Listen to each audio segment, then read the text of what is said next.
ಹುಬ್ಬಳ್ಳಿಯಲ್ಲಿ ಶ್ರೀರಾಮ ಸೇನೆಯಿಂದ ವಿಭಿನ್ನ ಹರಕೆ. ನಾಳೆ ರಾಮ ಮಂದಿರ ಉದ್ಘಾಟನೆಯ ಹಿನ್ನೆಲೆಯಲ್ಲಿ ಶ್ರೀರಾಮ ಸೇನೆಯಿಂದ ವಿಭಿನ್ನ ಹರಕೆ. ಅರ್ಧ ಕಿಲೋಮೀಟರ್ ದೀರ್ಘದಂಡ ನಮಸ್ಕಾರ. ಪ್ರಾಣ ಪ್ರತಿಷ್ಠಾಪನೆಗೆ ಹರಕೆ ಹೊತ್ತಿದ್ದಂತಹ ಶ್ರೀರಾಮ ಸೇನೆಯ ಕಾರ್ಯಕರ್ತರು ಹುಬ್ಬಳ್ಳಿಯಲ್ಲಿ ಶ್ರೀರಾಮ ಸೇನೆಯಿಂದ ವಿಭಿನ್ನ ಹರಕೆ ತೀರಿಸಲಾಗ್ತಾ ಇದೆ. ಅರ್ಧ ಕಿಲೋಮೀಟರ್ ದೀರ್ಘದಂಡ ನಮಸ್ಕಾರ ಹಾಕಿ ರಾಮನಿಗೆ ಸೇವೆಯನ್ನ ಸಲ್ಲಿಸೋದಿಕ್ಕೆ ಶ್ರೀರಾಮ ಸೇನೆ ಮುಂದಾಗ್ತಾ ಇದೆ. ಈ ರೀತಿ ವಿಭಿನ್ನ ಹರಕೆಯನ್ನ ಹೊತ್ತಿದ್ದಾರೆ ಶ್ರೀರಾಮ ಸೇನೆಯ ಕಾರ್ಯಕರ್ತರು. ಅರ್ಧ ಕಿಲೋಮೀಟರ್ ದೀರ್ಘದಂಡ ನಮಸ್ಕಾರ ಹಾಕಿ ಹರಕೆ ತೀರಿಸ್ತಾ ಇದ್ದಾರೆ ಕಾರ್ಯಕರ್ತರು, ಶ್ರೀರಾಮ ಸೇನೆಯ ಕಾರ್ಯಕರ್ತರು.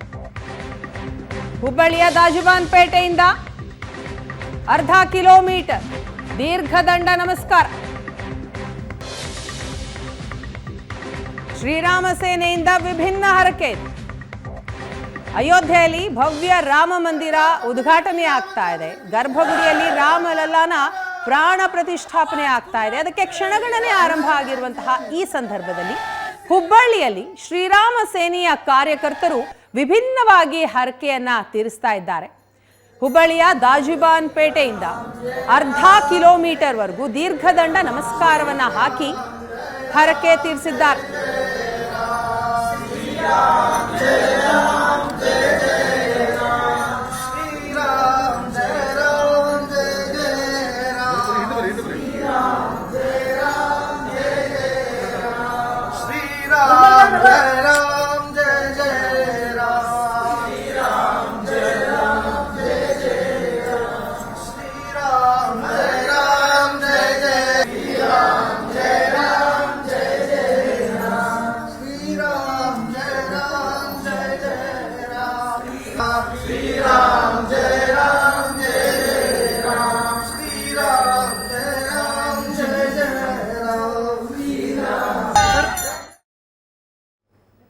ಕೇವಲ ಹುಬ್ಬಳ್ಳಿ ಮಾತ್ರ ಅಲ್ಲ, ರಾಜ್ಯದ ಪ್ರತಿಯೊಂದು ಜಿಲ್ಲೆಯಲ್ಲೂ ಪ್ರತಿಯೊಂದು ಮೂಲೆಯಲ್ಲೂ ಕೂಡ ರಾಮ ಮಂದಿರ ಉದ್ಘಾಟನೆಯ ಹಿನ್ನೆಲೆಯಲ್ಲಿ ವಿಶೇಷವಾದಂತಹ ಸೇವೆಯನ್ನು ಸಲ್ಲಿಸಲಾಗ್ತಾ ಇದೆ. ಪೂಜೆಯಲ್ಲಿ ತೊಡಕೊಂಡಿದ್ದಾರೆ ರಾಮನ ಭಕ್ತರು.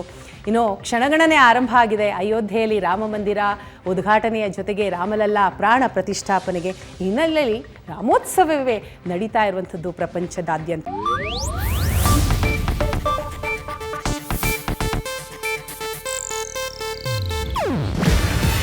ಇದು ಏಷ್ಯಾನೆಟ್ ನ್ಯೂಸ್ ನೆಟ್ವರ್ಕ್ ಪ್ರಸ್ತುತಿ. ನೀವು ನೋಡ್ತಿದ್ದೀರಾ ಏಷ್ಯಾನೆಟ್ ಸುವರ್ಣ ನ್ಯೂಸ್.